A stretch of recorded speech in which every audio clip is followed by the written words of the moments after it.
The restaurant clock ticked louder than it should have. Each second that passed echoed inside Marina Cole's heart like the hollow beat of disappointment. She checked her phone again. 7:48. The blind date was supposed to start at 7. She had come early, nervous but hopeful, dressed in a simple cream blouse and jeans that somehow made her feel both elegant and grounded. The waiter had filled her glass with water twice already, his polite smile saying what he didn't dare to voice. He's not coming. And maybe he was.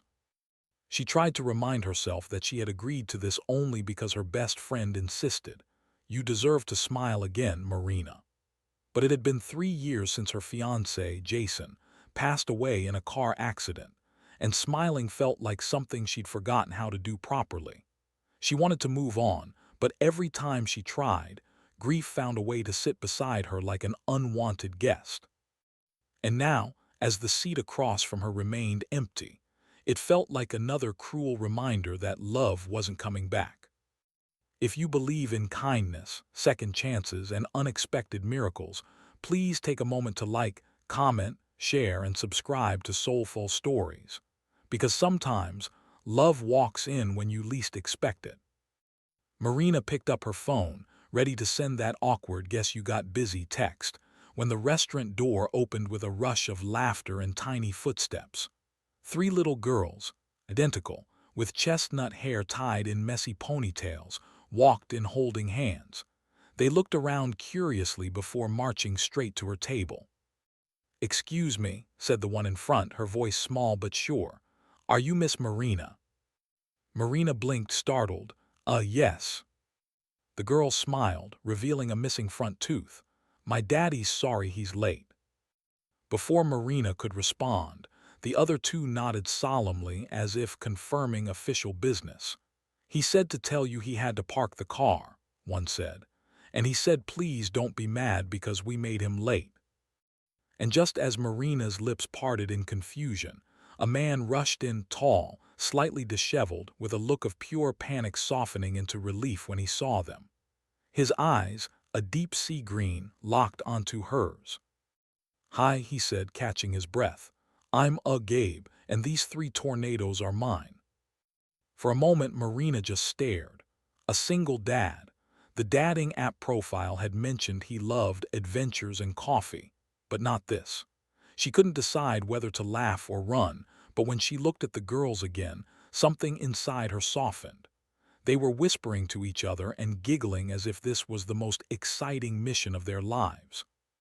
Gabe rubbed the back of his neck, embarrassed. "Their babysitter canceled last minute. I didn't want to reschedule again. I'm really sorry, Marina." Something in the way he said her name made her stay. His voice carried a warmth that felt genuine, like sunlight after a long winter. She smiled faintly. "It's okay. I'm glad you came." He exhaled deeply, grateful. The girls climbed into a booth nearby with coloring books while Marina and Gabe sat down. Conversation started awkwardly, as most blind dates do, but soon found its rhythm. He told her about being a firefighter, about how his wife passed away 3 years ago from cancer, leaving him with 3 daughters, Hazel, Nora, and June, and a house full of sticky notes reminding him to breathe and smile. Marina listened quietly, her heart tightening with empathy. For the first time in years, she didn't feel like the only one who had lost something. She shared a little about Jason, how she still kept his old camera on her desk because she couldn't bear to put it away. Gabe didn't try to comfort her with cliches.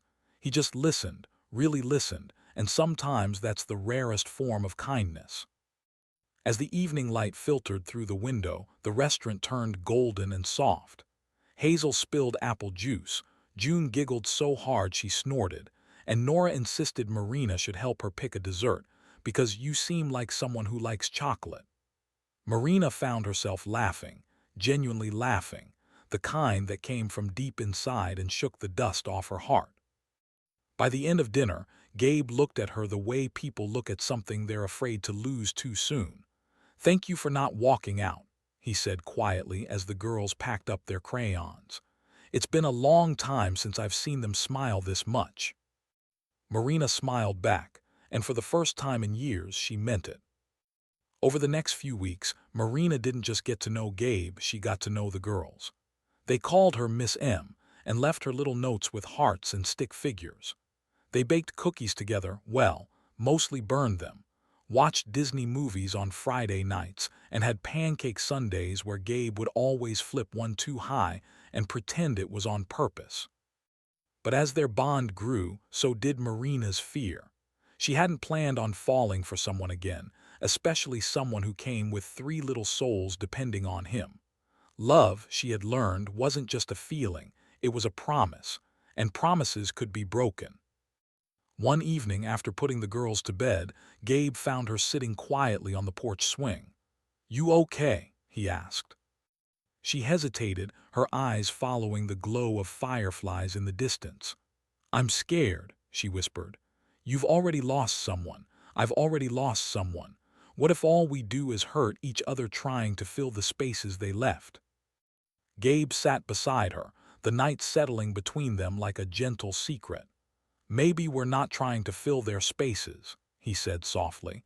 "Maybe we're just trying to make room for something new." His words stayed with her for days. But not everything was easy.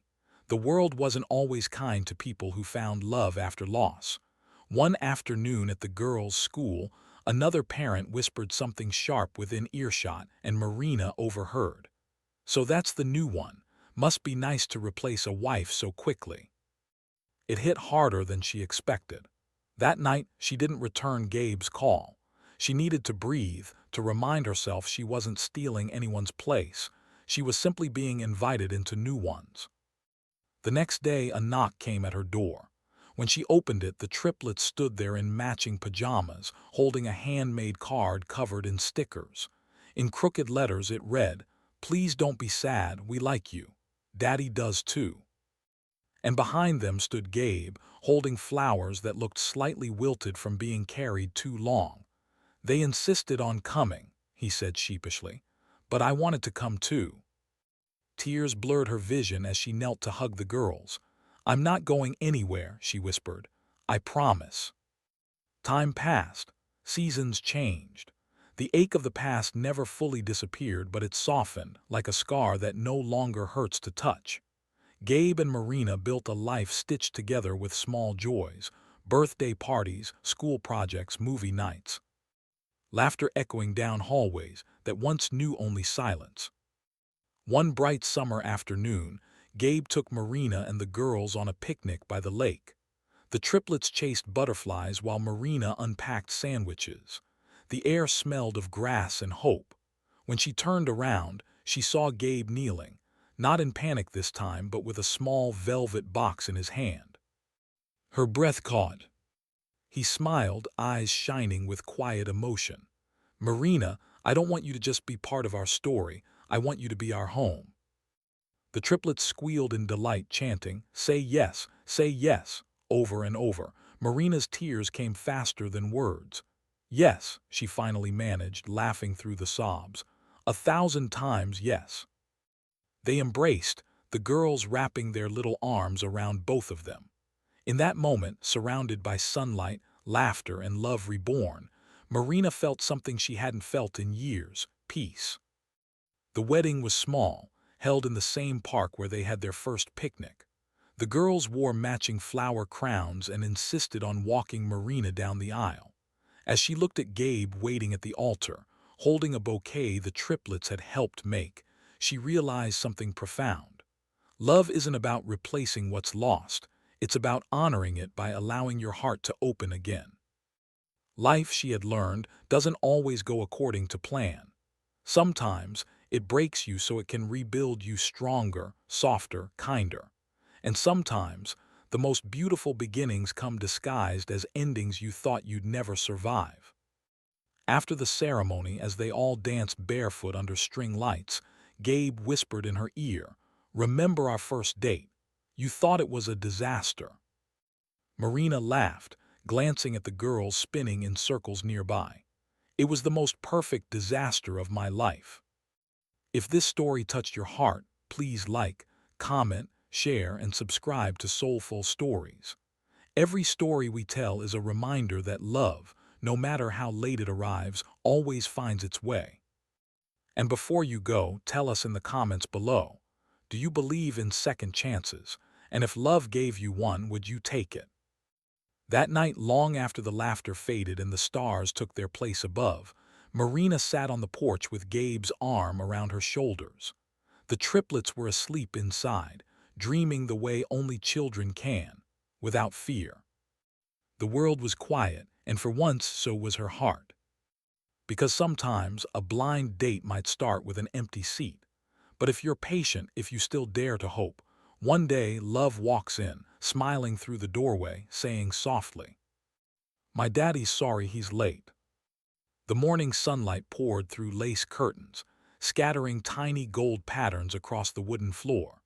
Marina stirred awake to the sound of small feet running down the hallway, an all-too-familiar stampede that meant breakfast was about to become chaos.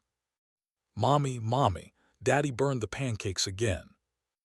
It was Hazel's voice, followed by June's giggle and Nora's dramatic sigh. Marina sat up, smiling. 3 years had passed since that unforgettable blind date, and now the girls were 8, still inseparable, still full of wonder.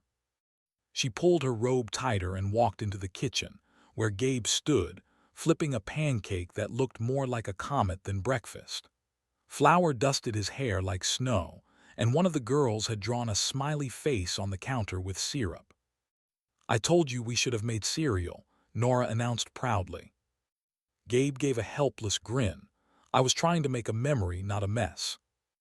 Marina leaned against the doorway, her heart full. "You succeeded," she said, laughing softly as she reached for a towel to clean the counter. "The memories are sticky, but they're ours." The triplets rushed to hug her, arms and syrup smearing against her robe. They didn't care. To them this was love, messy, loud, and full of pancakes shaped like clouds. Later that day, they drove out to Willow Lake, the same place where Gabe had proposed. The air shimmered with warmth, and the sound of laughter floated across the water. The girls ran ahead with picnic baskets, barefoot in the grass, shouting about who would find the perfect picnic spot. Marina spread a blanket near the lake's edge while Gabe unpacked the cooler. The sunlight caught the gold band on her finger, glinting softly, a quiet reminder of how far they'd come. "Remember our first date?" Gabe asked, unwrapping sandwiches. "I was terrified you'd walk out before the food even arrived." Marina chuckled, handing him a drink. "You were 20 minutes late and brought 3 tiny chaperones. I had every reason to leave. And yet you didn't. Maybe I saw something worth staying for." They exchanged a look, one that held laughter, love, and every unspoken promise that time had kept safe between them. The girls returned, breathless and triumphant. Hazel held a handful of daisies. "For you, Mommy. Daddy says daisies are brave flowers because they grow even when nobody takes care of them." Marina's eyes shimmered. She took the flowers gently. "Then I guess I'm a daisy too." The afternoon drifted by in golden hues. They played catch, skipped stones, and built tiny boats from leaves. The world felt small and safe. When the sun began to set, the sky painted itself in strokes of orange and pink. Gabe sat behind Marina, wrapping his arms around her waist as the girls splashed near the water's edge. "Do you ever think about how different life could have been?" he murmured. She nodded slowly. "Sometimes. But then I realize every wrong turn, every heartbreak, every lonely night, it all led me here. To you, to them." He kissed her shoulder softly. "You saved me, you know. I was just surviving before you came along." Marina turned, eyes full of warmth. "No, Gabe, we saved each other." For a long time they sat like that, watching their daughters chase the fading light. There was something sacred about ordinary days like this, the kind that didn't need grand gestures to be remembered. Just love, laughter, and a quiet knowing that they had finally found home. When the stars began to appear, they packed up and lay back on the blanket. Hazel pointed upward. "That one's Mommy's star," she said. "It's the brightest." June gasped. "No fair, I want a star too." Gabe chuckled. You each have one. Every time you look up, just remember, they're watching over you. Maybe your mom's star and Marina's star are up there together, keeping an eye on us." Marina looked at him, surprised. He still spoke of his late wife with gentle respect, never in shadows. That was something she had learned to love about him, the way he carried the past without letting it dim the present.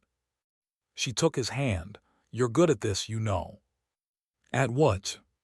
"Loving," she whispered. He smiled faintly. "That's because I finally had someone to love with."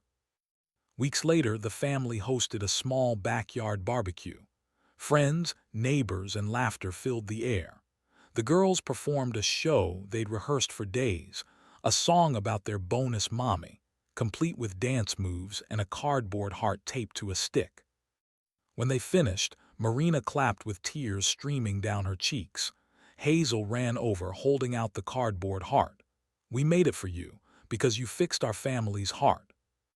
Marina hugged her tightly, her voice trembling. "Sweetheart, your heart was never broken. It was just waiting for me to find it." Gabe joined the hug, his arms circling all four of them. "You're the best thing that ever happened to us," he said quietly. The sun dipped lower, painting their faces gold. Music played softly from a radio, and for a fleeting moment everything felt perfect, the kind of perfection you don't plan, you just live. That night, after everyone had gone home and the girls had fallen asleep, Marina and Gabe sat under the fairy lights in the backyard. The air was cool, the scent of grilled peaches still hanging faintly in the air. Gabe took her hand. "You know, I used to think love only happens once, that after you lose it, it's gone for good." Marina leaned her head on his shoulder. "And now? Now I know love doesn't die. It just changes shape until it finds a new way to reach you." She smiled through quiet tears. "Then I guess it found us." He nodded. "It always does eventually." The next morning, Marina woke to the sound of giggles. She opened her eyes to find all three girls on the bed, holding a tray of breakfast. Toast, orange juice, and a note written in crayon that said, "We love you, Mommy. Thank you for choosing us." Her eyes filled instantly. She pulled them close, their laughter wrapping around her like sunlight. In that instant, Marina realized something profound. Life had not given her the love she expected, but it had given her the love she needed. A love that healed. A love that grew. A love that stayed. If this beautiful ending warmed your heart, please like, comment, share, and subscribe to Soulful Stories. Because love isn't always perfect, but it's always worth it. And before you scroll away, tell us in the comments. Speech balloon, do you believe that family is built by blood or by love? That afternoon, as they drove back to Willow Lake for one last summer swim, Marina looked out the window at her family. Gabe humming to the radio, the girls singing off-key in the backseat, and she thought about that first blind date. The one that began with an empty seat and ended with a full heart. Because sometimes, love doesn't arrive when you expect it. Sometimes love shows up late, holding three tiny hands and says softly, "My daddy's sorry he's late."